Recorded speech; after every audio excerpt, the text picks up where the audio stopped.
On this episode, we cover the Joe Rogan Experience, episode 2219, with Donald Trump. The No Rogan Experience starts now.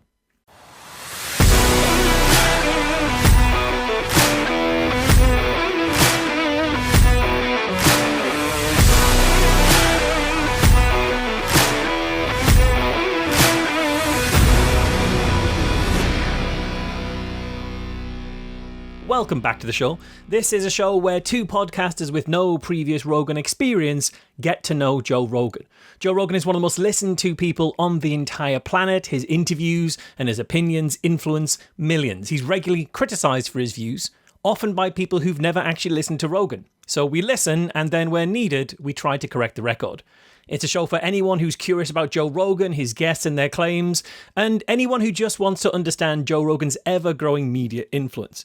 I'm Michael Marshall. I'm joined by Cecil Cicerello as ever, and today we're going to be covering Joe's October 2024 interview with presidential candidate Donald Trump. This interview has been viewed 58 million times on YouTube alone. Oof. So, Cecil, how did Joe introduce Trump in the show notes? He says, Donald Trump is currently the 2024 presidential candidate for the Republican Party. He previously served as America's 45th president, and is also a businessman and media personality. Okay, and is there anything else we should know about Donald Trump? Well, if you don't know who Donald Trump is, I can't, in a short paragraph, explain enough that would sufficiently capture it. So I think people know who he is. People know pretty much most things about him. Even if you live as far away as Marsh, you know who Donald Trump is. So I can't really tell you much other than that. No, I think that's fair. And I think it is worth pointing out pretty early on here. You and I are obviously not fans of Donald Trump. We've made that pretty clear across multiple things that we've done, including episodes of this show. And so we are coming at this with a bias. And we're going to make absolutely no secret about that bias. But that's actually a good thing, because Donald Trump is one of the most divisive and polarizing political figures of the last century, easily. So if anybody tells you that they have no opinion either way of Trump and that they have no bias, that they're completely unbiased, they're probably lying to you or to themselves or to both. But while we're going to be critical of Trump, this isn't going to be us taking pot shots. We're going to try to be objective. We're going to try to be fair. We're going to try to be as factual as possible, right down to declaring these biases up front. There's a lot of people out there who'll rely on being able to just dismiss any criticism of Trump as liberal cope or orange man bad, because that allows those people to ignore legitimate criticism and then not have to deal with any of the issues that have been raised. So if you're somebody who's watching this or listening to this and you are fond of Trump, we're just asking for you to hear us out and that you approach this with as much objectivity and open-mindedness as we're going to try to have here. Now, obviously, our biases might be different, but our goals should be the same, which is to understand what's true and what's really going on. So hopefully you'll continue to join us throughout the show with that in mind. So with all of that in mind, Cecil, what did Joe and Donald Trump talk about?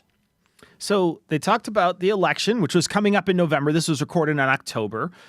Lots of issues surrounding that election and how the media is very biased against Trump and how everyone should understand that this is a coordinated effort by the media to discredit and attack him. And then they sort of veer briefly into the UFC, and Trump tries to turn it around and talk about Joe for a few minutes, but Joe does not like that and immediately stops that focus and pushes back towards Trump. But that's really mostly what happens in the show. It's pretty much 100% election focused. Yeah, I'd say so. And so our main event this week is going to be looking at the fact that Joe, before this interview and since this interview, has said he hadn't really made up his mind about Trump until he spoke to him for this interview. So this was a turning point that made him want to vote for Donald Trump. And we're going to look to see whether there's any indications in this interview as to how true that is or whether there's something else going on. That's what we're going to focus on for our main event. But before we get to that, we want to say a thanks as ever to our Area 51 All Access Pass patrons.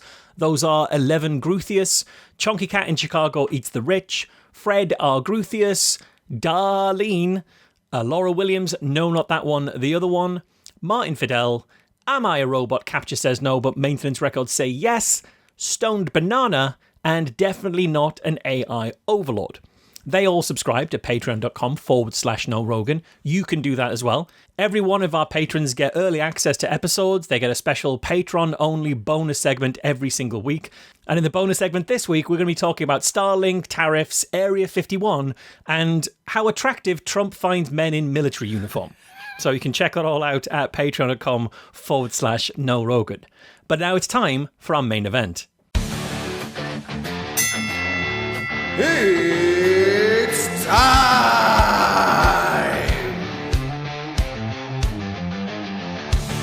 And a huge thank you this week to our veteran voice of the podcast. That was Jacob announcing our main event. Remember, you too can be on the show. You can just send in a recording of you giving us your best rendition of It's Time. You can send that to noroganpod@gmail.com. That's KNOW roganpod@gmail.com. And remember to tell us how you want to be credited on the show. So we're going to do the main event this week, and it's going to be looking at Joe's belief in Trump. Is Joe actually as unbiased about Trump, or is Joe maybe running some amount of cover and some amount of rehabilitation of Trump's reputation? Because as I say, the narrative that Joe tells and that others will then subsequently repeat is that Joe wasn't pro-Trump until he met him and sat down with him. And he was really impressed with him in this interview. And this is what swung Joe's mind. But if you actually listen to this interview, listen closely, you'll see I don't think that narrative really holds up.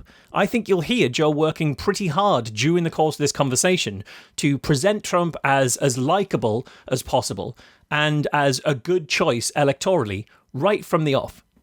Yeah, and to sort of focus on that for a second, I want to mention that throughout this episode, there is a lot of mention about the media and how the media has, throughout many, many years, made a concerted effort to manipulate the public on Donald Trump's image.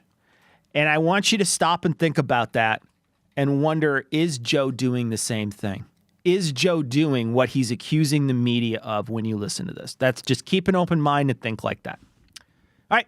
Now I want to mention also, very important, we did not alter these clips in any way in this episode. Often, we will cut little pieces of the silence. So when people speak, sometimes there's pauses, and those pauses can sometimes be quite pregnant pauses on Joe's show because people have been talking for a while. They're thinking about what they want to say. We had 39 seconds of pauses or something with Peter Thiel in the past. So those pauses sometimes most of the time get edited out. And I also speed the clips up just a bit because sometimes people speak very slowly. I decided not to do that at all on this. These clips are kept in their raw form just so we could try to be as objective as possible. And you can hear the actual sound, cadence, speed at which Trump speaks without any alteration. Yeah, there's no manipulation here. Normally when we do just the clips, it's just to make it easier for you to listen to now, but we say you can go listen to it on the main show. Here, there's just no manipulation or editing at all with each of these clips. All right, so we're going to start with our first clip. This is a Joe, opening of the show, Joe talking about Donald Trump on The View. I wanted to play this, but we decided we shouldn't play it because it could get copyright strike, and we don't want to get the episode. We don't want anybody to have any sort of a way to get it down. Sure. But it was the episode of you when you're on The View, and I think it was 2015 or 2006, like when you were running for president. Right.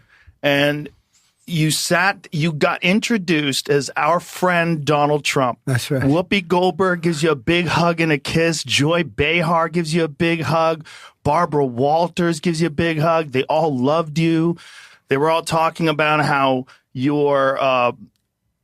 might be conservative in your financial positions, but you're very liberal socially. They were talking about you in such a favorable light. The audience was cheering. And then you actually started winning in the polls, and then the machine started working towards you. Yeah. But there's probably no one in history that I've ever seen that's been attacked the way you've been attacked and the way they've done it, so coordinated and systematically. When you see those same people in the past, very favorable to you, like Oprah, when you were on Oprah's show. Very. So this, I think, is a very great illustration of that point that I just made right at the start there. that Joe, from the very off of this interview, this starts 20 seconds into the interview. So this is the first thing that Joe is raising. He's very clearly engaging in portraying Trump in a very particular light. Because bear in mind, this is the former president of the United States. It's not just a guy who's running to be president. He's a man who ran the country for 4 years, who's dominated the political landscape for a decade by this point. But this is what Joe chooses to open with. This is what's important to him. Liberals used to like you until you started winning, and then the machine kicked in against you. This doesn't feel like somebody who's got no opinion, no horse in the race, no biases here. This feels like part of a structured attempt to paint Trump in a very certain light. Think of all the many other ways this conversation could have started. Think of all the priority questions you might have had if you were interviewing Donald Trump. The kind of questions Joe should have had or could have had when he sat down to start this interview with Trump. Yeah, and I also want to mention, too, that just even the framing of this, just stop and think about it for a second. He's saying 9 years ago that they had on Donald Trump. Now, this is before he ran for president, is what Joe remembers. Joe remembers it was 9 years ago. Here's the thing. Can something happen in 9 years that might change your mind? We'll get to that in a second. But this also tells you that Joe just can't imagine someone changing their mind about someone. Seeing a flow of information come in 9 years, a lot can change in 9 years. And so you could easily change how you feel about somebody, especially someone as polarizing as Donald Trump and as polarizing as he has tried to be. So you might change your opinion in those 9 years, but Joe just sees it as they loved you then, they should love you now. Yes, yeah, absolutely. And Joe says he wanted to play the clip from The View, but he says he couldn't for copyright reasons. Now, that strikes me as a little bit odd because those reasons haven't stopped Joe in the past. We've even talked on the show where he's played extensive clips from Piers Morgan's show. You and from can other also shows as well. cut it. Like what he's saying is we can't play because we'll get a copyright strike. But as someone who has a YouTube channel, they send you a message and say, hey, this is copywritten. We'll probably just demonetize it. Or if it's a bad thing, they'll say, you have to cut this segment out or we won't post it. He could have just cut the segment out, but he doesn't even want to do that. Yeah, he could. And to be fair to Joe here, maybe he didn't want to demonetize it because he knew this would be a massive interview. Sure. Maybe he didn't want to go back and re-edit it because then he'd be criticized for editing the show. So maybe there are some very good reasons for this. It's such a high-profile target, a high-profile episode it's going to be, that it could be a real target, so he's got to be extra careful. So, okay, fair enough. Those could be good reasons not to actually show the clip. What's interesting to me is that I went off and found the clip.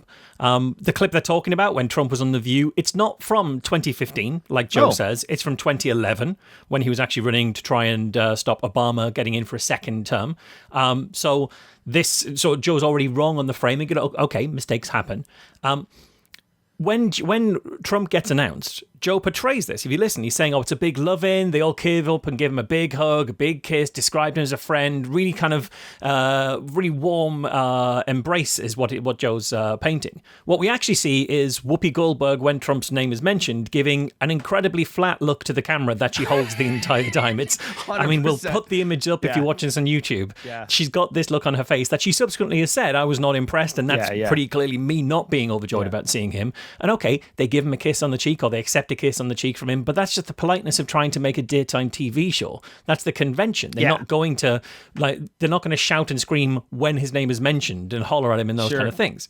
But then we can ask, well, did The View really show them loving Trump? Did it show him, Joe says he talked about nothing but a positive light is what they're kind of talking about here. They talked about in such a favorable light that the audience was cheering for you.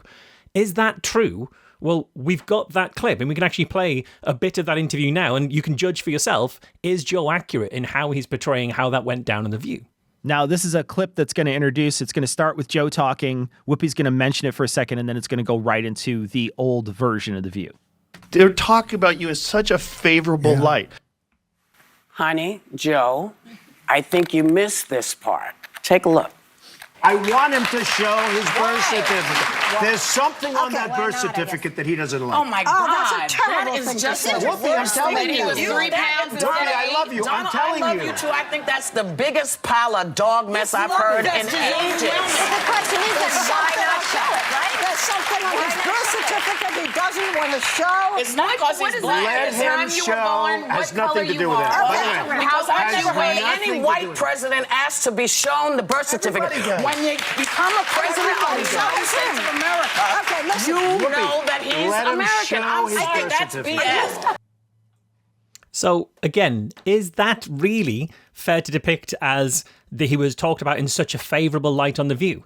Is that really fair to depict as the audience were cheering for him? I heard the audience applauding, but they were applauding the points made against Trump, the points that were criticising him. So that isn't at all how Joe was depicting it. And it's unfortunate then that he chose not to show the clip, that he felt it was too high risk to show the clip, because the clip would actually have shown completely the opposite to what Joe was talking about. So the question we then have is, why does Joe want you, the viewer, or his viewers, to think this was such a positive experience and that everyone loved Trump at the time, especially when he's not showing you the clip? And I'm not saying he's deliberately trying to mislead you. What I'm saying is that at the very, very least, Joe said he watched this clip and he came away with the impression that the panel loved Trump and were good friends. If he did come away with that impression, that's an expression of his bias towards Trump that he had before this interview. He's either trying to mislead you or he has misled himself because he was already so all in for Trump by this point. Yeah, absolutely. Yeah.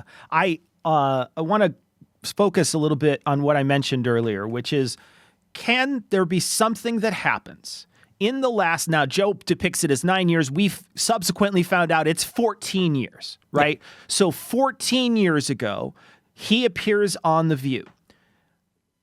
Is there something that could have happened in those 14 years that could change someone's mind about Trump, right? And like he's making it seem like, well, you were loved on The View, so you should be loved by everybody, I think is sort of his argument. And then also that there's sort of a coordinated attack against him by the media. Well, how about we talk about on January 6th, he gave a speech, and right afterwards, a group of people, influenced by his words, left and went down to Congress and tried to make it so the election wouldn't be certified. Yeah. That's a very nice way of saying there was a riot at Congress and they broke in and they smashed things up and they assaulted a bunch of police officers and they worked their way through Congress. And Congress had to stop its session and flee from protesters. And that was all started because Donald Trump not only planned that event, but also talked to people outside. Yeah, absolutely. And the thing is, even if you were a Trump supporter and you think he did nothing wrong on that day, which, we're obviously going to disagree about because we come from different biases, isn't that still a more important question for Joe to be talking about? A more important topic for Joe to be raising than whether Whoopi Goldberg used to like him in 2011? Because in the whole course of this interview, January 6th will not come up once, not one single time, as far as I could tell. If Joe was genuinely interested in who Trump is and what he's about, and Joe really was the curious guy that is just there trying to get to know candidate Trump because I've not made my mind up, wouldn't that be an important question to ask?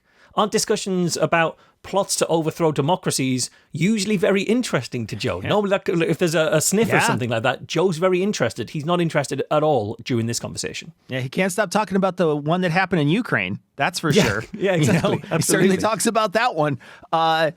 Also, let's bring up another thing. Trying to subvert the 2020 election. Trump talked and spread massive lies about voter fraud, and he tried to create fake electors.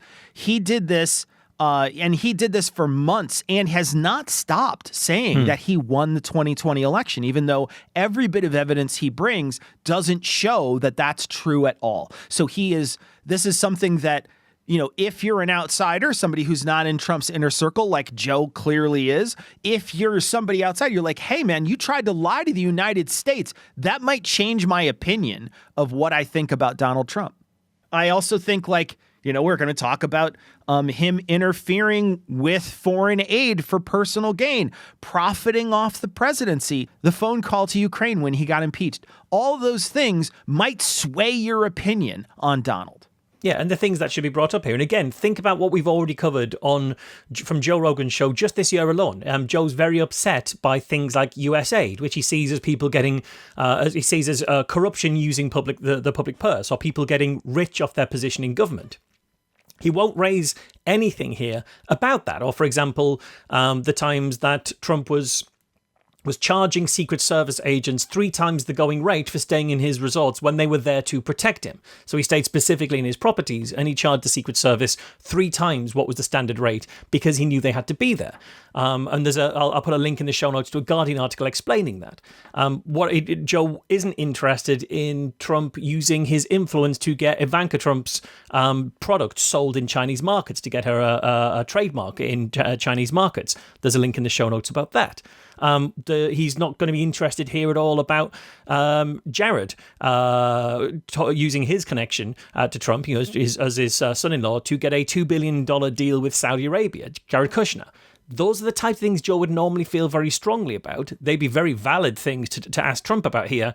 They don't come up once. Instead, he's talking about The View and whether Whoopi Goldberg likes him. Yeah, and throughout the interview, he had opportunities to talk about all of Trump's criminal cases, including the one where he was accused of stealing classified documents and then lying about it. Then that one got dismissed by a judge, but a judge that has been shown to be pretty clearly favorable toward Trump. So these types of things, again, collusion, people in the government colluding with each other to try to help each other and to try to manipulate things behind the scenes. That would be normally very important to Joe. Joe would normally jump on something like that. He doesn't even talk about it in this interview. So Joe really genuinely, he has a narrative that he wants to keep repeating. Trump was loved by the Democrats before he ran, and it was the traditional media that tried to bring Trump down. He starts out this entire interview with a conclusion, and he just keeps repeating evidence that he thinks points to this conclusion throughout the entire interview. This is a way for him to absolve Trump of any wrongdoing whatsoever of his previous presidency and when he ran before and the years he was out of the presidency and in the public eye. Yeah, absolutely. Next up, this is a discussion on choosing people that work for you in the government. So you're kind of stuck in a position where you have to pick established people. And then the problem with established people is established people are already indoctrinated into the system. And they're stiffs in many cases. Stiffs. They're survivors. I find that, What do you mean by stiffs? When you say stiffs? a stiff, they don't have nothing. They have nothing. Or they're smart and survive. One little thing. So there was a congressman years before I ran, and I was very close to him.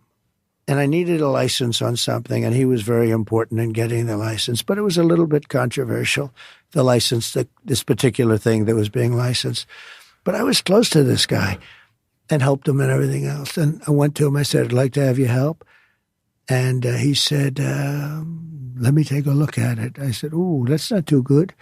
But I really hope you're going to help. And anyway, he tapped me along for a long period of time and ultimately didn't do it. And I said, you are a stiff. You could have done this thing so easy, etc. But it was controversial. He was in Congress for many years, like 28 years. And, there's a reason when somebody's there for 28 years, you got to be sort of smart. Right. You have a all the survivor. scandals. And I realized he was a survivor. And so they never do anything controversial. They never take any chances or speak their opinion that's outside of the... Yeah. What do you mean by controversial here? Do we mean break laws or give someone preferential treatment because you know who they are? Like, I don't want a system that works like that. Why does Joe want a system like that? Why do his listeners want a system like that? We don't want just a very rich person being able to say, hey, I know this congressman and I can grease the wheels just because I know him. I want him to run through all the same processes all the rest of us would have to run through.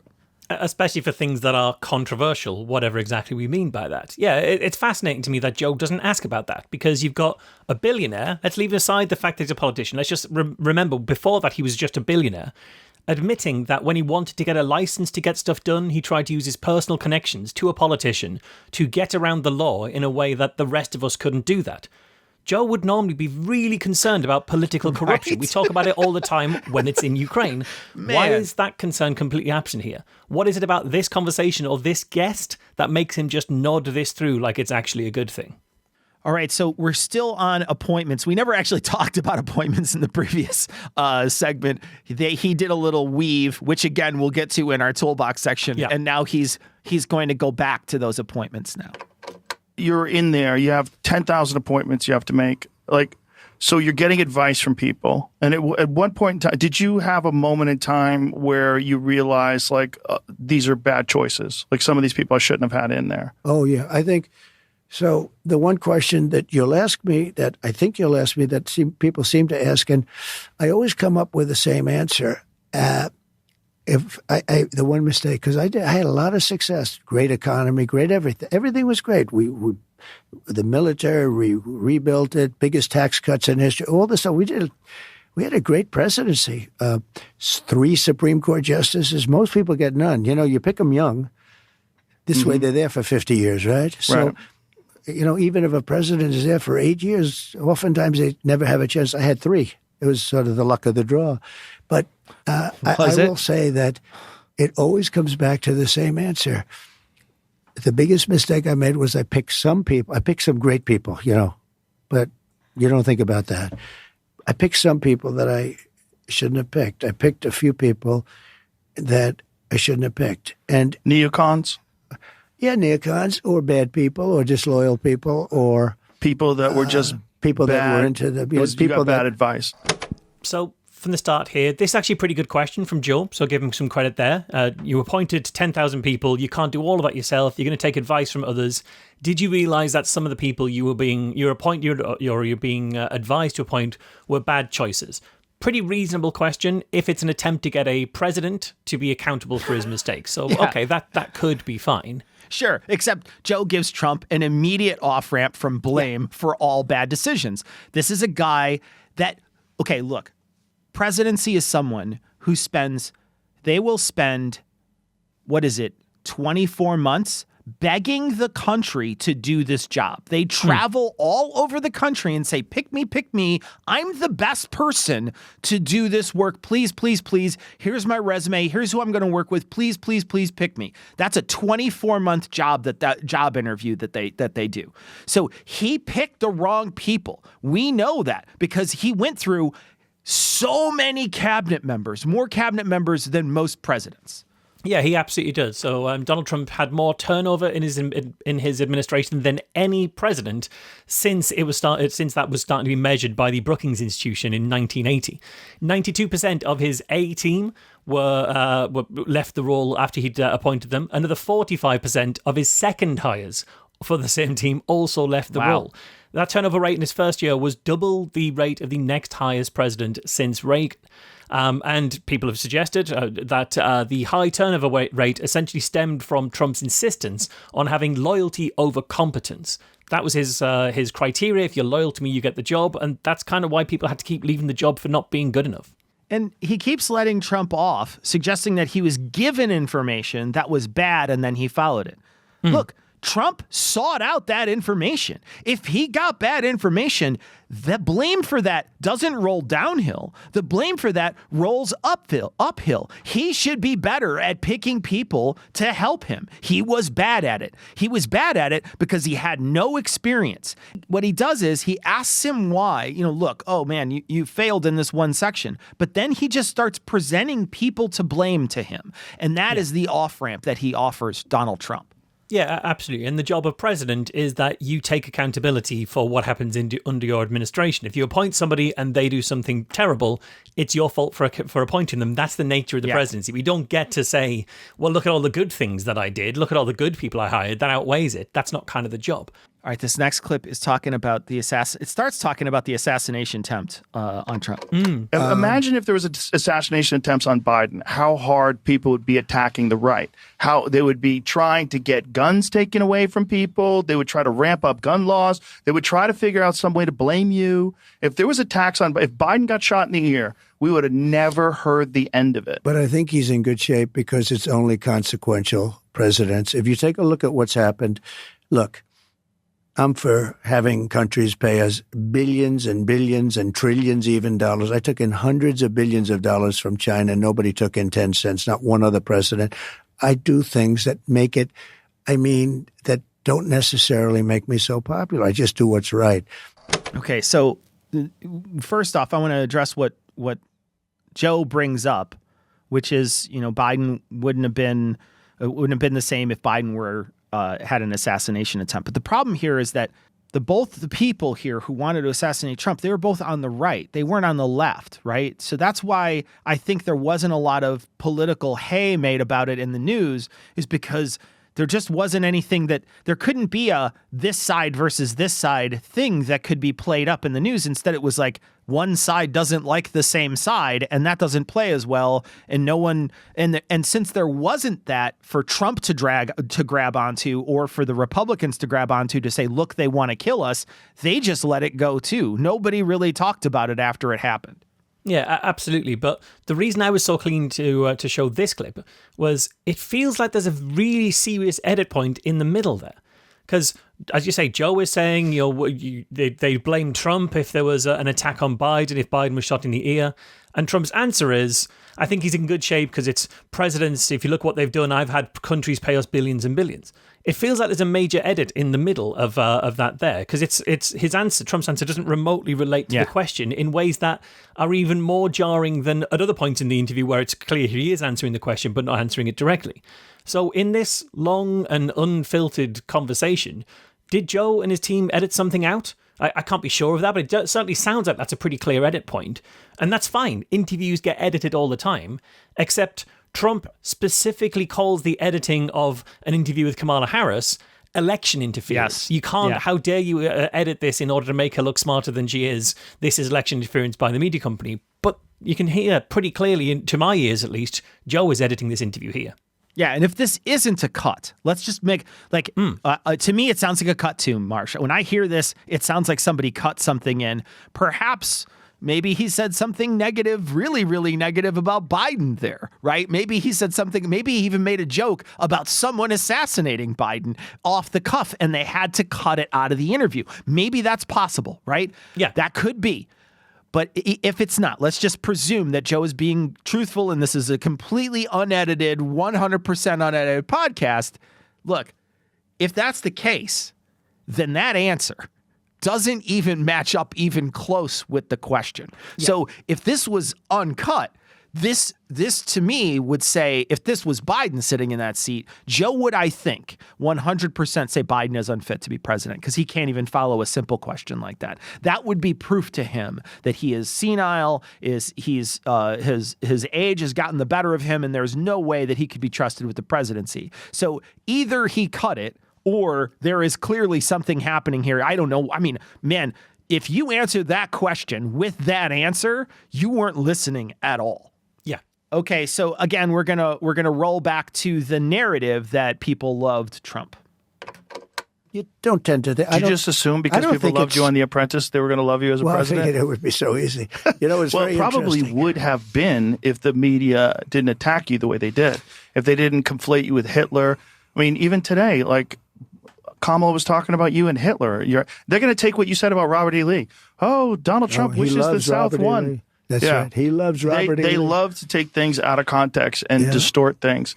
But they don't even have to take them out. They make them up entirely. Okay, they do that too. But it's interesting when you mentioned the I was very popular, and all those people loved me. I mean, some of these women, they're so stupid, and Joy, she would every time she'd see me, I'd be in the theater or something, and she'd, you have to be on the show again. Come on, let's go. She loved you.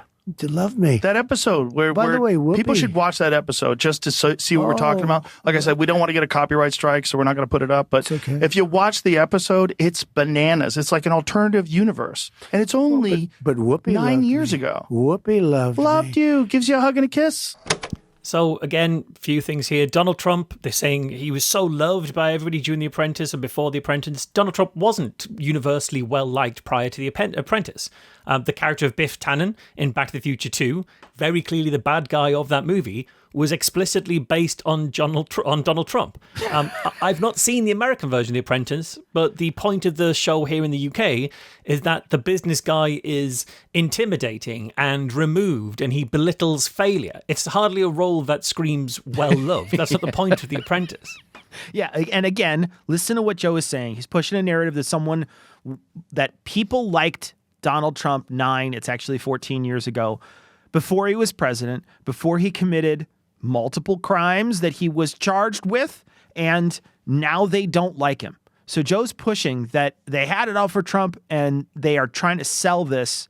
They're trying to sell it to their audience, and Joe is in turn trying to sell this to his audience. Yeah, absolutely. And again, when you listen to it, who's working harder to make Donald Trump seem likable here? Is that Donald Trump himself, or is it Joe? Because here, Joe is the one who introduces the idea of how loved Donald Trump has been and was. Donald Trump isn't the one saying, I was loved. Joe keeps bringing that up himself. And he's once again describing this episode of The View, saying, which is why we spent so long earlier talking about it. It's a major thing for Joe to keep coming back to, and in my eyes, to completely misrepresent. He says it's 9 years ago, which we know it wasn't. He's saying Whoopi Goldberg gave Trump a big hug and a kiss. We've seen the clip. The only alternative universe that I can see is the one where whatever Joe is describing must have happened in, because it didn't happen in the one that we can see. And again, either Joe is misleading you as to what the clip shows, and then hoping you don't bother go away and check it for yourself, or, and I think this one might be more likely, he's viewing everything through rose-tinted glasses because of the bias he has at this point in favour of Trump. Before the show starts, he's got a bias in favour of Trump. He's got a bias in favour of the narrative that liberals will love you until the machine tells them to turn on you. I want to talk about the language Donald Trump uses here for a second, where he says, some of these women are so stupid. And the way he says that, there's a little bit of venom dripping off his voice there. But then he describes Joy Behar from The View asking him to come on the show, saying, oh, you should come on the show. That's not being stupid. That's being duplicitous. That's not the same thing. And I'm only bringing this up because Trump multiple times has attacked women, both physically, because he has to pay millions of dollars in a judgment, but also verbally. He has verbally attacked women multiple times in the past, and he says he calls women nasty, he calls them stupid, he calls them awful, and he says this constantly, and you'll notice that he doesn't say that about many males. He says that mostly about females. So it's something that you should notice about Donald Trump and how he treats women. And in this case, again, she's not stupid at all if she's asking you to come on the show. It doesn't make any sense. He's just saying that to be mean and demeaning. Yeah, it sounds like she's just being a bit showbiz. If you do bump into someone who's been on your show and you say, oh, we should have you back sometime, right? It's just a thing that you say in that social situation. Or it could be that she's smart enough to know that it's good ratings, but that doesn't make her stupid, yeah. Okay, so now Trump is going to be talking about the debate that he had with Joe Biden, and he's going to be discussing one of the answers that both of them gave about crime. Well, Joe, when I said crime is soaring, he said, no, crime has gone down. I said, where did you hear that one? Crime has gone down. I mean, I'm debating with this guy, but I've had that. Well, there was amended FBI statistics that came out after that showed that crime had gone up substantially. And by the way, the statistics were a fraud, because when they put out the statistics, they didn't include some of the worst places. They didn't include some of the worst cities, some of the most deadly places. But when the real numbers came out, I turned out to be right. But you turned out to be right, but then there's another problem. Unreported crime is way up. Because people have lost the morale that the police department has in a lot of these cities where they've done this defund the police bullshit. Right. The morale of these poor cops, it's fucking horrible. Yeah. It's the dumbest idea of all time. So bad. But what they've done is they've made these cops feel terrible. They're like good cops. I think cops are just like everybody else. Most of them are great. It's like everybody else. But if you run into one carpenter and he does a shitty job in your house, you say carpenters fucking suck. But they don't suck. Most of them are great. And that's the key thing with cops. But the point is, like, they did all of these things in this very foolish way. Right. And these cops are suffering the consequences of it. And so subsequently what happens is a lot of crime is unreported. A lot of crime, like you call the cops, they're too busy. They can't even get to you. Oh, your house got broken into? Sorry. You know, it doesn't even make a report. There's a lot of people that they just give up. So, yeah, again, so much to unpack here in terms of crime statistics, but let's actually look at crime statistics. So this is the Pew Research Center from April 2024. So obviously 4 months before this conversation, or 6 months, in fact, before this conversation happened. They said that using FBI data, violent crime rate fell 49% between 1993 and 2022, with large decreases in the rate of robbery, which was down by 74%, aggravated assault was down by 39%, and murder or non-negligent manslaughter was down by 34%. FBI data also shows a 59% reduction in US property crime rate between 93 and 2022, and big declines in the rates of burglary, which is down by 75%, larceny or theft by 54%, and motor vehicle theft, which is down by 53%. So crime rates are falling. That is factually true according to numbers. So why does Donald Trump and why do other people think otherwise? Well, again, from the same report, Americans tend to believe that crime rate is up even when the official data shows that it's down. In 23 out of 27 Gallup surveys conducted since 1993, at least 60% of US adults have said that there's more crime nationally than there was the year before, despite the downward trend in crime rates during most of that period. However, notably, what's interesting is most people are likely to say that crime rates nationally have gone up higher than have gone up locally, because people can see what's happening around them and what isn't. So you're not going to say that the crime's gone up locally, but you can say, well, the crime must be going up around the country because I keep reading about it. I want to add, Americans tend to believe that crime is up even when official data shows it's down is actually, Marsh, American exceptionalism. I just want you to know that, okay? Yeah, so why is it that Americans think that crime is going up? Why do they have this exceptionalist idea to American crime standards? Maybe because it's such an easy button for politicians to keep pressing when they're campaigning. Look at the bad thing. The bad thing's getting worse. I'll make the bad thing better. It's a very simple, very easy narrative to sell, even when the data absolutely doesn't back it up. But Joe introduces this idea that the FBI statistics came out a bit later that showed a substantial rise, and actually it was completely wrong. Well, here's a BBC report that was last updated in October 2024, a week before this Rogan episode, but was first published in September. The BBC said, in 2023, the FBI recorded a rate of 363.8 violent crimes per 100,000 people, down from the 2022 rate of 377.1 violent crimes per 100,000 people. The agency revised the violent crime rate between 2021 and 2022. Previously, the figures showed a 2.1% fall over the period. Now the agency said there's a 4.5% rise. The FBI didn't publicize this change, which has led to some criticism. So that sounds like what Joe is referring to. Joe is part of that criticism. So it sounds like the FBI were wrong with their statistics. Trump has said the statistics were faked and stuff. Was there really a substantial rise? Well, from the same report, the latest FBI crime data shows it fell last year. The much anticipated report, which was released in September, shows declines across several serious crimes, including rape, robbery, and aggravated assault. The number of murders saw the largest drop in 20 years, according to the FBI. So when Joe says, yeah, those statistics, they released new ones afterwards that updated it and showed that they were wrong, it does not show a substantial rise in crime at all. It shows quite the opposite. Let me address the defund the police argument that Joe is making.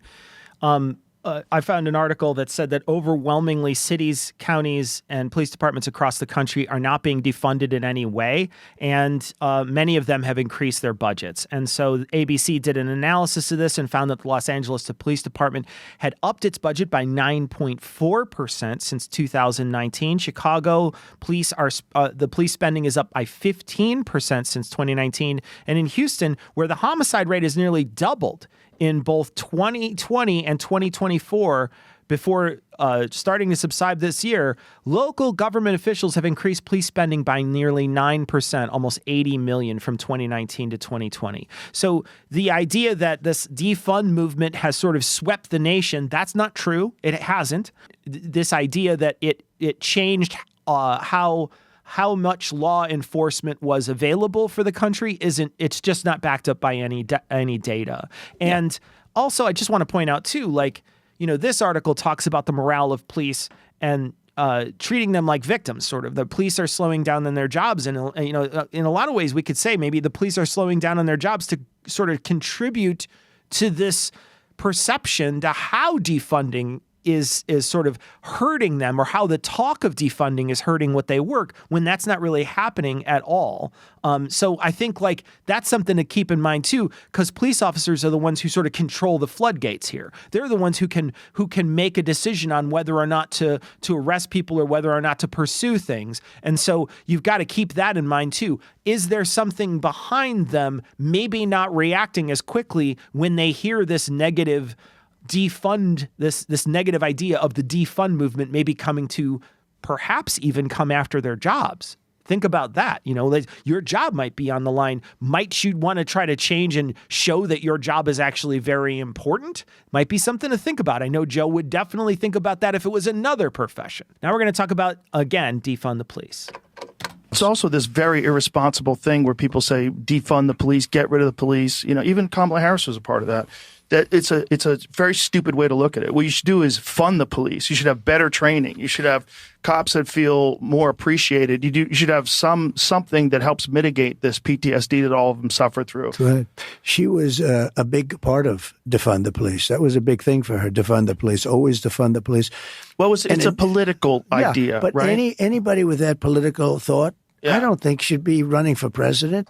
Okay, they keep on talking about defund the police, but defund the police was not a movement to get police not to respond to police calls. It was a movement to get police not to respond to police calls they weren't actually qualified for. That was the key, right?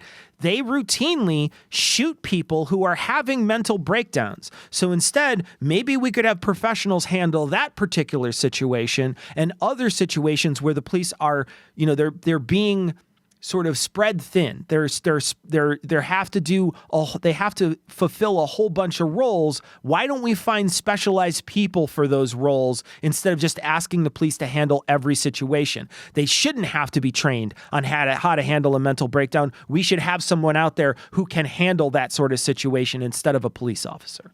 Yeah, and you could argue that some of this downstream is the effect of a branding issue. Because when you say defund the police, people might hear that what you want is for police officers to have fewer resources and therefore make their jobs more difficult or more dangerous. And what it actually means is giving some of those resources to other agencies that, as you say, are better equipped to deal with certain challenges, and then giving those agencies the responsibility to handle those challenges instead of making the police a catch-all for everything that might go wrong in society. And I think if the movement had been able to brand itself in a way of saying, essentially, stop putting everything on the police, stop making the police responsible for everything, give the police more support, it might actually have avoided some of the confusion. Although I don't think that it would have fully avoided the confusion, because it's, again, that thing that it's an easy thing for politicians to campaign on. You can hear Trump doing it here, tying Kamala Harris closely to defund the police. Now, I know she's made some statements about defunding the police and how that movement has some good ideas to it, but it's not like she was the leader of the calls to defund the police. It's not like she was, as Trump says, constantly everywhere all about defund the police. I don't think that's true of Kamala Harris at all. In fact, people who had criticisms of Harris, some of those criticisms from the left came from her background as a prosecutor, that maybe she wouldn't be as good as progressive on criminal justice. So I think that idea of tying your political opponent to this politically toxic idea is a very effective political strategy, but it's ended up causing this idea to have more toxicity. And the problem with all of this is a really complicated conversation. It's very easy for people to misunderstand what's being called for when there are people who profit from keeping you misinformed and keeping you confused. And Joe and Trump here, they're in that latter category. Even if one or both of them might be sincere about their misinterpretation of what defund the police is, they are profiting from spreading the idea that it's all about removing resources and penalising police officers and making their job harder and more dangerous. They profit from that by getting attention. They profit from it by getting the power, by with Trump's case, being able to turn people away from his political rival and towards him by selling this lie that Trump may well believe or he may well know is nonsense, but doesn't matter. Either way, it's expedient to him. This next clip is them talking about mining in California. But here's the other thing. We don't have, well, we do actually. It's being held. We have certain areas where we have great raw earth material, and we're not allowed to use it because of the environment. And we have areas in California that have incredible raw earth, and they're not allowing, and I'm going to open it up. I'm going to let them use it. But how do you do that? China. How do you do that and protect the environment? Because the environment's going to be protected. You can do it. You can make a lake out of it. Okay, we'll put back a lake. I mean, something nice about lakes. You can do things magnificently. You just have to do it carefully and responsibly. Absolutely. You have to do it carefully. Okay, so Joe asks a pretty challenging question here. How can you do that and protect the environment? And then he immediately bails him out by saying, well, you could just do it responsibly. Yes, yeah, absolutely, 100%. How you mine for vital resources without harming the environment is a major issue. It's a really difficult thing to answer unless you don't prioritize the environment at all, at which point it's an incredibly simple issue. And what Trump is suggesting is evident that he is in the latter camp. Yeah. And he talks about oil in exactly the same way earlier in this conversation. He talks about how environmental protections just stifle businesses from being able to build whatever they want, wherever they want, whenever they want. So Joe has asked a good question, and if he really did, if his goal here was to really get to know candidate Trump and what makes him tick and what is he about, this could be a good question. It could also be something to press on, to ask follow-up questions, to not get away with just, well, you can do it while protecting the environment. He could be saying, how? Tell me how you actually do this. Give me something substantial, something concrete, something specific. He doesn't do any of that. He doesn't engage that curiosity that people talk about Joe Rogan having. Instead, what we hear is him helping Trump out of a sticky situation, because being liked by Trump and having his viewers like Trump is more important than getting an answer here for Joe. Yeah, and he doesn't answer the question, right? So he 100% doesn't answer the question. He says he could just make a lake. I have no idea what that means. Joe doesn't know what that means. That doesn't answer any of the questions on how you mine and you protect the environment. He just said you can do it, and then Joe immediately was like, "Yeah, you could do it. I'm sure you could do it. Yeah, I'm sure you'd find a way to do it." Yeah, and that's why we both came away from watching this with the impression that Joe is trying to run cover for Trump here, and he's trying to launder Trump's reputation to Joe's audience. This isn't a person who had no biases at all. And what's interesting is in many of the episodes that we've seen since, and in lots of ones we haven't seen, Joe's talked about how he lost respect for Kamala Harris when she refused to do an interview with him. He tried so hard to make it work, and she couldn't make it work, and he lost respect for her. And that's when he decided that she definitely wasn't for him. People have even said it's a mistake for her not to have sat down with Rogan. I even found myself swayed by those arguments, thinking maybe it would have been a good idea for her to talk to Rogan's massive audience. You know, this video right here with Donald Trump has 58 million views. Maybe Kamala Harris, who's a smart person, who is able to coherently talk about some quite big ideas, maybe she could have reached some of those. But then when you see this interview, it's absolutely impossible to argue that Joe just wanted to get to know both candidates in a totally unbiased way. He's just a neutral guy looking to understand because he hasn't made his mind up yet. Because right here, he's asking a tricky question, and then he helps Trump off the hook. Now, do we honestly think for a moment, if he was asking a tricky question in an interview with Kamala Harris, he'd help her off the hook in the same way, that he'd back off in the same way? I can't for a moment believe that that would be what would happen. So the more that you sit and you watch this interview, the clearer it becomes that Joe is working Trump defense here, which makes me think that the reason he actually wanted to interview Kamala Harris was so they could work Trump offense too. Yeah, it's a great point. Now we're going to talk about election fraud.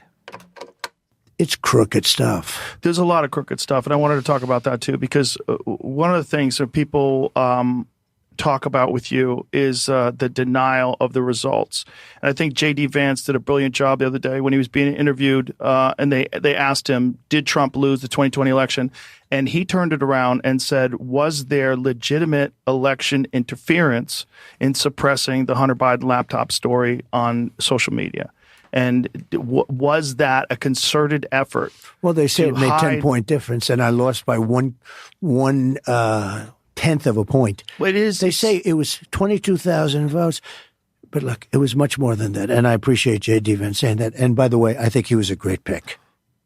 Do you like J.D. as a I like him a lot. Yeah, you're allowed to say that. No, I do. I like him a lot. I think he's great. I think he's a brilliant guy, and I think his ability to talk like a normal human being. You did my friend Theo Vaughn's podcast, right? And he just did it. How did he do? He did great, and he just talks like a normal human being. Is that why you called me to do this? No. I was. He was a nice once guy. They shot you, I was like, he's got to come in here. It's all about timing. It's all about the timing. I think our timing's perfect. What I will say is, I actually quite like Trump needling him and joking and teasing about, oh, you only got me on because I talked to Theo Vaughn and you got me on for this now. I actually didn't mind that. I actually thought that that's the kind of thing that Joe having a conversation with a candidate is totally legitimate for. So I've got to give credit there. That's not particularly bad. But in the rest of this, what we hear is Joe doing some cover work. When J.D. Vance was asked about whether Trump lost the election, he refused to answer the question as to whether the last election was stolen. He answered a completely different question. And Joe accepts that and even promotes that as a good answer. But for it to be a good answer, you'd have to believe that the Hunter Biden laptop story cost Trump the election. This makes no sense at all, because Hunter Biden's hard drive didn't show evidence of Joe Biden committing any crimes. So had that been widespread and actually the contents of it wide known, what we really would have got was not a great deal about Joe Biden at all. It wouldn't have boosted Trump beyond the value of making images of Joe Biden's son's penis widely available on the internet. That's about the extent that it would have harmed Joe Biden or helped Trump. But it wouldn't have swung the election.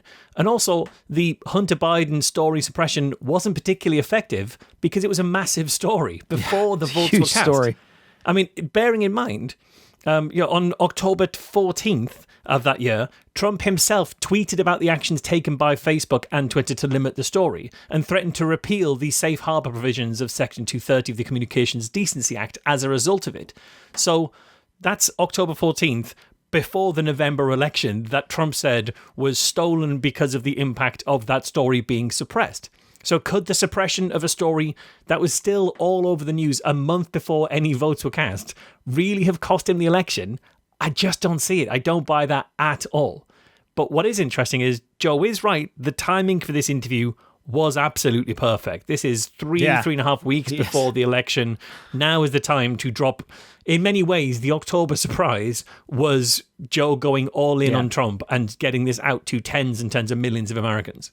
Yeah, and I just want to point out too that even if this is true, what J.D. Vance is saying is true, that's a tu quoque argument, right? So just because there was something happening on Biden's side during the election to, and I'm using air quotes here, to influence the election, that has nothing to do with Trump's denial of the 2020 election results, right? That's what the original question asked about asked to J.D. Vance, and then J.D. Vance said, well, Hunter Biden's laptop is actually the election interference.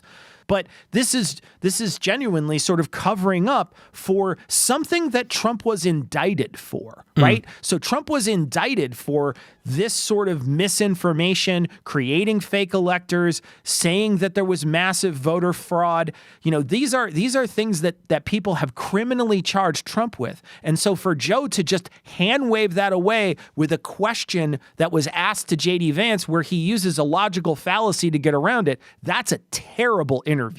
Yeah, absolutely. All right, now more election denial stuff. One of the things that was fascinating also was the denial of the election results is a pretty common thing. Hillary Clinton famously denied that she called you an illegitimate president, and she said that Russia put you in place. Even though she conceded. Yes. She conceded the night of the election because she was beaten. Yes, and it was a thing that was pretty common for people, especially Democrats, to deny the elections. There's been many of them. The Bush administration, the dangling chads, all that stuff. Well, look at these guys in Congress. All these sleazebags in Congress that are Democrats, they're still denying 2016. But now they don't so much because, they try and pin it on me. You don't hear them say, but here's my point. They denied it right up until the end. My point is, this idea of election fraud is a forbidden topic, and you get labeled an election denier. It's like being labeled an anti-vaxxer if you question some of the health consequences that people have had from the COVID-19 shots. Oh my God, you're an anti-vaxxer. So denying the outcome of an election isn't really a common thing. Not at all. I think every other candidate in history has accepted the results of the election. I think no other candidate has claimed to have won the election literally years after the election was settled. The fact that Joe thinks this is perfectly normal raises very serious questions about where did he get that impression? Because denying elections is the kind of thing that dictators do, not the kind of people who believe in democracy. Now, Hillary Clinton never doubted the results of the election. She did call Trump illegitimate. That is true. She didn't dispute that he got the most votes. She said that he was helped by Russia, that he was kind of put in there by Russia, that Russia had a hand in it.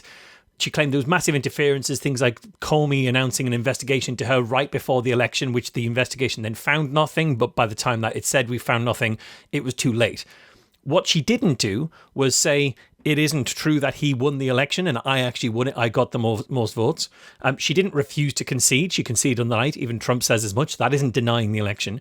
And she didn't then encourage her followers to gather at the Capitol and try and stop the certification of the election. So everything that Hillary did is nothing like what Trump was doing. But even if it was, this is another tu quoque fallacy, because Hillary calling Trump illegitimate says nothing as to whether he's denied that he lost the 2020 election to Biden. He's definitely done that. Even if we were to say that Hillary completely denied the election, What we've got here is two people who have a dangerous approach to democracy. It doesn't make the second one any better. And I'd be fine saying that Hillary Clinton, had she said, I don't believe Trump actually won that election, I believe I actually won that election, I'd be fine with calling her out as well. I've got no love for Hillary Clinton. I've got no warmth for Hillary Clinton. I'm very happy to point that out. If she'd won the election, I'm pretty positive I would have had plenty of criticisms of her, though I can't imagine to the same degree that we've had cause to be critical of Trump, given how many things have happened, from your country under his regime. But the idea that Hillary called him illegitimate, all that can tell you is that Hillary called him illegitimate. It says nothing about Trump's claims, the validity or commonality of Trump's claims that he won that election and that the election was stolen from him. Yeah, and this is, again, when we look at this, it's hard not to look at this as in any other way than Joe trying as hard as he can to reputation manage Trump. Yeah. He's basically saying people were out to get him.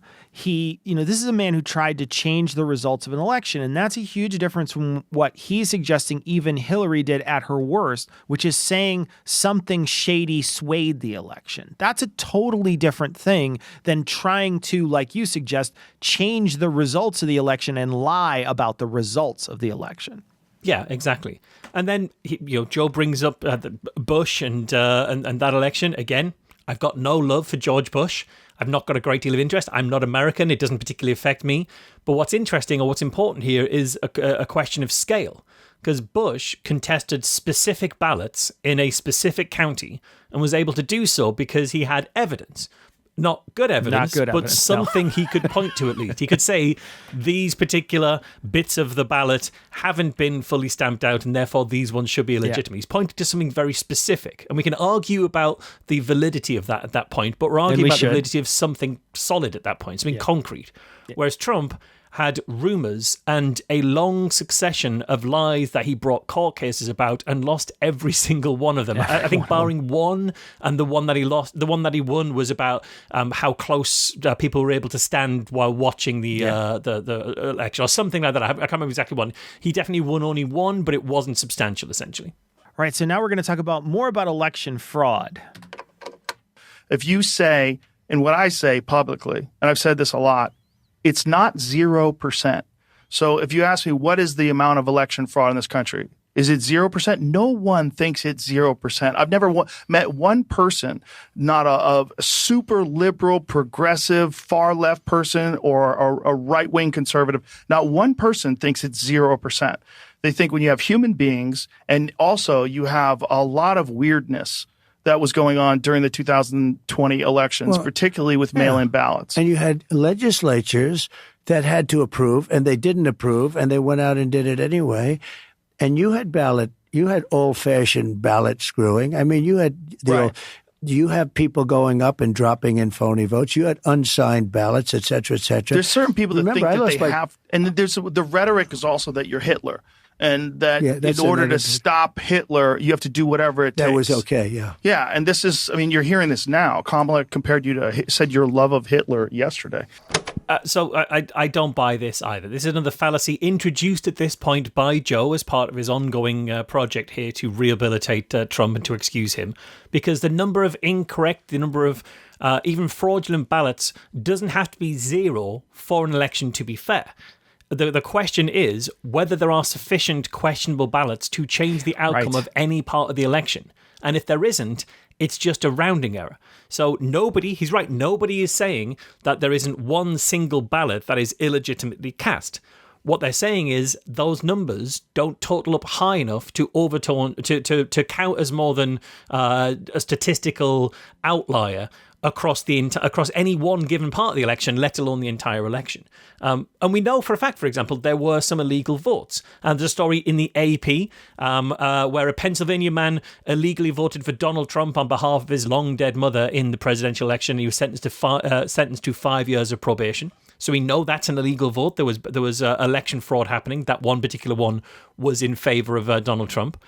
We also know that Donald Trump called for an investigation into voter fraud about whether citizens were registered to vote in more than one state or not. That's one of the things he was raising as a sign of election integrity issues.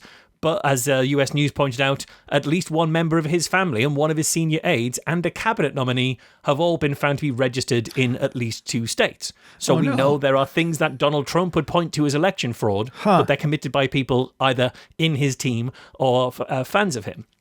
And finally, a Washington Post story here that Jared Kushner, President Trump's son-in-law and one of the closest White House advisors, is registered both in New Jersey and New York. Sean Spicer, the press secretary, is in the roles in Virginia and in Rhode Island. Their dual registrations offer 2 more high-profile examples of how common it is for voters to be on the rolls in multiple states, something that Trump has claimed is evidence of voter fraud. So Trump is raising all these different issues of voter fraud. There are some instances of some of the things he's talking about. There are instances of people who are voting for him or who are on his team. But even then, these are rounding errors. Even if Jared Kushner did vote twice, which is no evidence that he did, although he was registered twice. Even if Jared Kushner had voted twice, that wouldn't be sufficient to say this is a dodgy election, because these individual votes don't add up to anything when you're talking about a country with hundreds of millions of voters. Yeah, and most of the time, what would sway the election is tens of thousands of votes in a certain space. At the very least, right? When we're talking about Georgia, it was 11,780 votes could sway the election one way or another. So you would need a lot more of these people than just ones off. And I think that there's been plenty of time for Trump to do what he suggests, which is prove massive voter fraud, right? One-off things doesn't prove anything, like Marsh just suggested.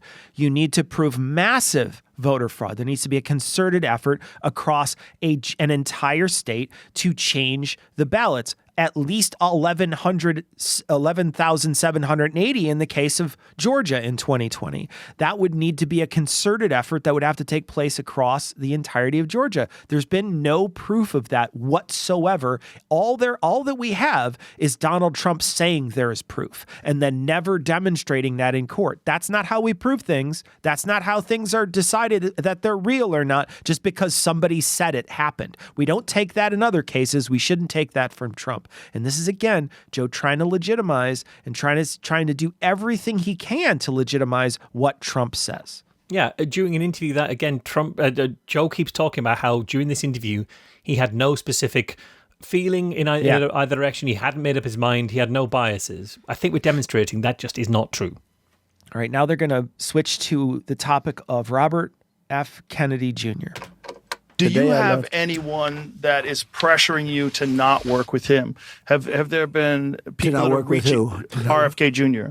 Yes. Yes, I would imagine. Because financially, he could put a dent. I would say that, and, I think in many ways they've done a good job. In many ways they've done a bad job.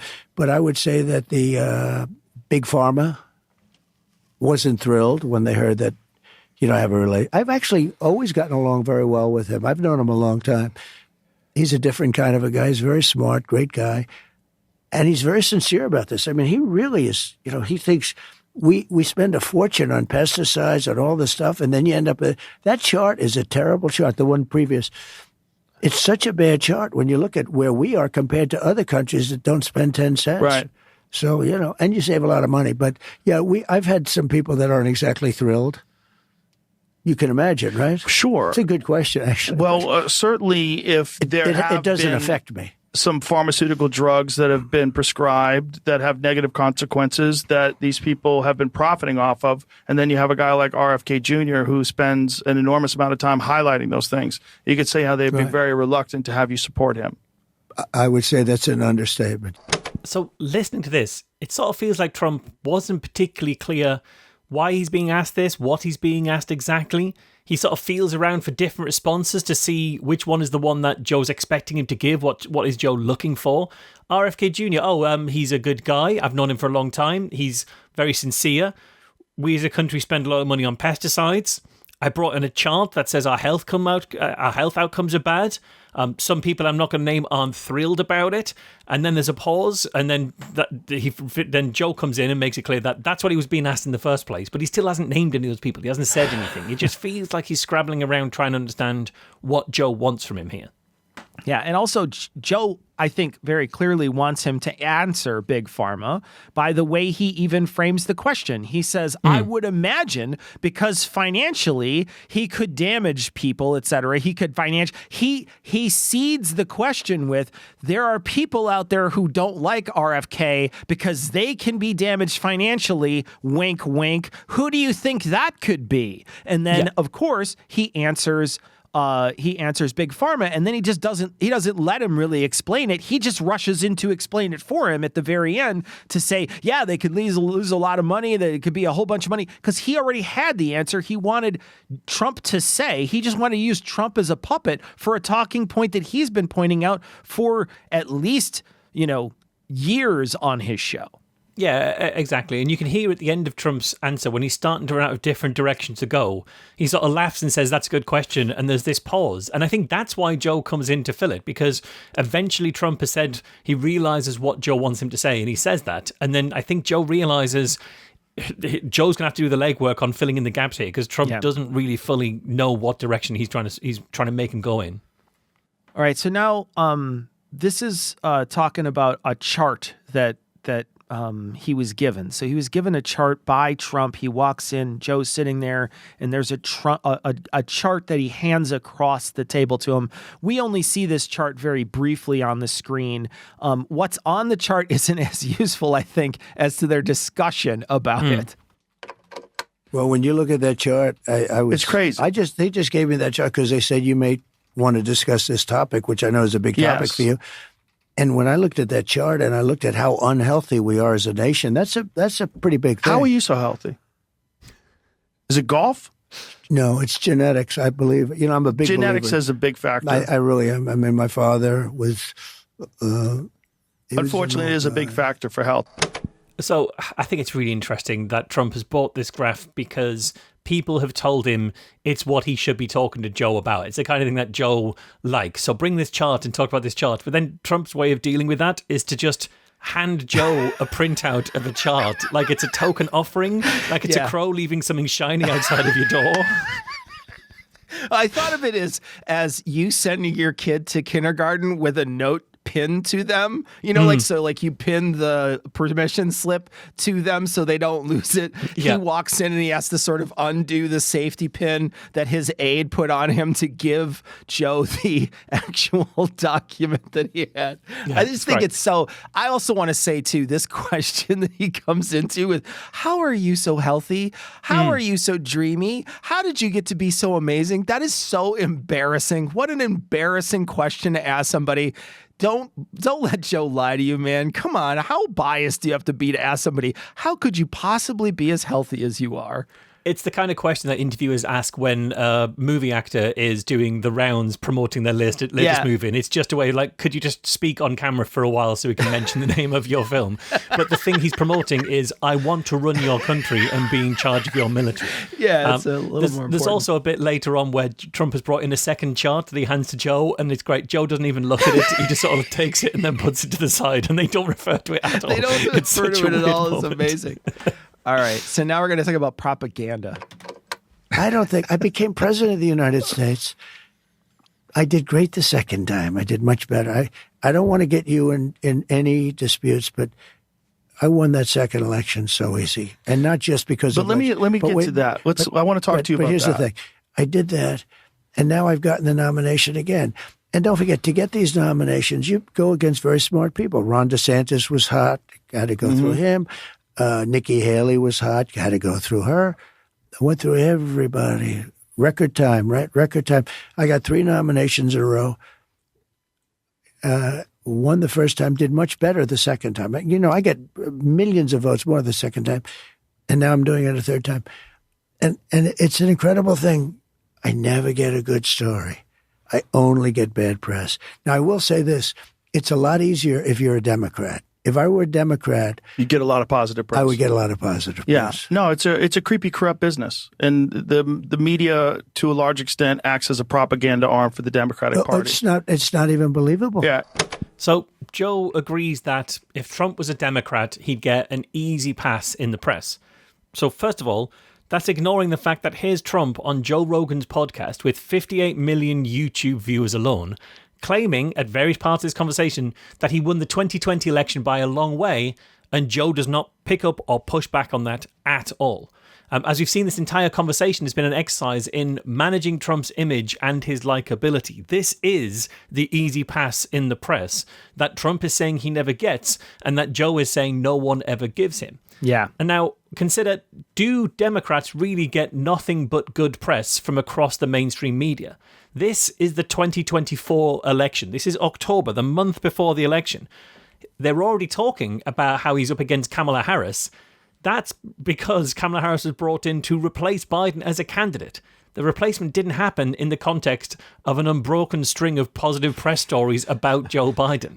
There was a lot of negativity in the press about Biden's suitability, his capabilities, in a way that the right-wing press were not given the same scrutiny at all to Trump. There was more scrutiny, unquestionably, to Biden. Maybe that's because he's the incumbent. There's lots of reasons why it could be. He's older than Trump. There's all sorts of things in there. But to say that Democrats get nothing but good press is just alien to what was actually happening in America at this time. Well, and then think about the press that Kamala Harris got, right? We're talking about the constant stories lamenting not having a primary. There was opinion piece after opinion piece and, factual pieces written about not having a primary and how this is odd and how this is something that, the American people, maybe should be questioning, et cetera. There's also tons of stories about linking her policies to Biden policies, her separating from Biden on different policies and how that's bad and how it shows that Biden is bad because she's trying to change how Biden did things. Stories of her support for Israel, story of the Biden support for Israel and how that links to her, linking her to immigration, saying she was the immigration czar. There's all these bad press items that were popping up during the election season. There was all this stuff that was popping up about her. So to paint it as if there's just these rose-colored glasses, they're going after her just as much as they go after Trump. That it's pretty obvious to see if you read any newspaper. Yeah, absolutely. I also want to point out, too, just for our audience, that the closed captions in here referred to Ron DeSantis as Rhonda Sands. And I know how mad he would be if someone misgendered him. So I just wanted to say that it is Rhonda Sands in the closed captions. Yeah, absolutely. And I'd say that Ron DeSantis was his drag name, but he's definitely banned that. He's definitely banned that. But the thing is as well, if you going back to what we're saying about the coverage, if you have to bear in mind that in America, I think the most watched cable news channel in America is Fox News, which again can hardly be said to go easy on the Democrats while holding Republican feet to the fires. And Joe, if we're being charitable, Joe might honestly believe all of this. And if he does, that would have to be because the media that he consumes and the people that he's friends with have pushed him in this direction, have led him to believe this. But or he doesn't believe this, but he recognizes that it's expedient to paint this picture. But if we pause and just consider for a moment, what he's saying here is just it's so completely out of touch with how the media actually operate that it feels like he's trying to sell this to his viewers because they would not accept this if it wasn't someone like Joe saying this is what the media really is like. Okay, so now Joe's plea to young people that being Republican is being punk rock.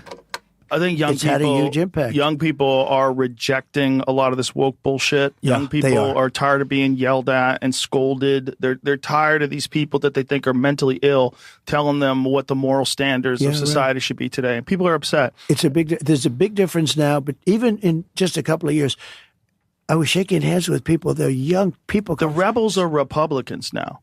They're like, you want to be a rebel, you want to be punk rock, you want to buck the system. You're a conservative now. That's how crazy. And then the liberals are now pro silencing criticism. They're pro censorship online. They're talking about regulating free speech and they're regulating the First Amendment. It's bananas to watch. I just want to point out that the Republicans very recently just literally withheld funding to universities that were structuring things around inclusion and diversity. So let's talk about who's trying to censor who when we look at this government and the things that they're actually doing versus the things that they claimed before they won.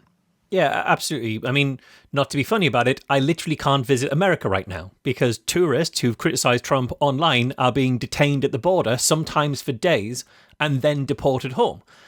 There was a story where French officials have expressed dismay after a French scientist was denied entry into the United States because immigration officers found text messages containing a personal opinion about the Trump administration and its policies on scientific research, and they weren't allowed in the country. I would have been visiting America in September. I'm not doing it anymore because it isn't safe for me to do that, because partly this show and partly because otherwise I'm critical of Trump. So when we talk about censorship, this is what we should really be talking about as the major issues. Germany and Britain, so my country, has even issued travel warnings about going to America, about how it may not be safe given the American approach to immigration at the border. And it updated its travel warnings as a result of what's been happening in the last couple of months alone. Yeah, and look, this is Joe, in my opinion, selling to all his young male listeners that it is punk rock to be Republican, and you should go and vote for this guy in particular. This is a sales pitch to his listeners to buck the system. Yeah, absolutely. And it's coming 2 hours 13 into this interview, which I think the interview is about 3 hours. So this is, before we get through to the end of the interview, we have to hit the sales pitch hard. We need to make sure we get this in here, I think. All right, this is our last clip. This is talking about 2020. And you could go into the ballots where they wouldn't give you access to the ballots. You could go into the ballot harvesting. You could go into $500 million for the lock boxes. But just in terms of narrative, so there's two things, right? There's the Russia hoax. There's the collusion with Russia that was never proven, right? That's one. Well, no, it's proven it didn't happen. Right. Yeah. But they talked about it on television. But it took 2.5 years to prove. But not only that, but it was a constant narrative on television. So sure. that's a constant narrative that gets into people's minds, especially low information people that just watch the news, that you're in collusion with Russia. So that's one. Sure. So that changes the narrative. And then you have the 51 former intelligence agents that work with the original Twitter and get them to remove links. You can't share it on DMs. You cannot share that story. They swept that story because they said it was Russian disinformation, even though they knew it was not. 100%. So that's two examples that are real examples. Now, anyone who considers himself a legitimate, objective observer of American politics, if you really want the best person to win, you would want people to not lie.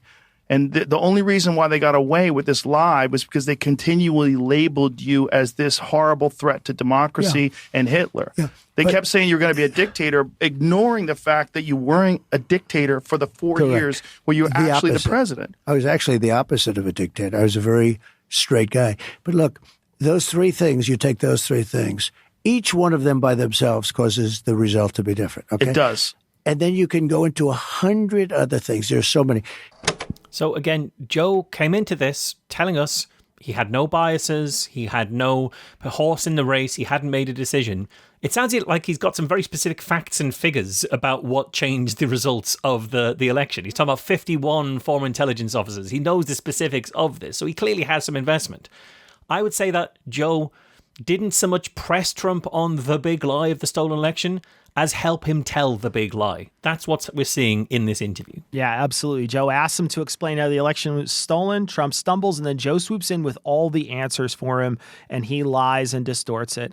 And then within the same breath will tell you that legacy media is the one that's biased and has propaganda. So that's it for the show this week. But we'll be back with another bit of Donald Trump next week because we've only covered the main event and we still need to do a toolbox section, and we also have a special undercard next week. So come back for our second part of the Donald Trump episode next week. If you're a patron, you're going to get this whole episode this week. So we're going to actually have 2 full episodes that release this week for patrons, and then we're going to spread it out so that next week there'll be a full episode that covers, like I suggest, the toolbox and the undercard. Patrons will have access to all that stuff right away. Remember that you can access more than half an hour of bonus content each week, and this week it'll probably be a full hour since we're plugging it both together. The entire Gloves Off will be together. And you can do that for as little as $1 an episode by subscribing at patreon.com/NoRogan. Meanwhile, you can hear more from me at Cognitive Dissonance and Citation Needed, and you can hear more from Marsh at Skeptics with a K and the Skeptic Podcast. And we'll be back next week for a little more of the No Rogan experience.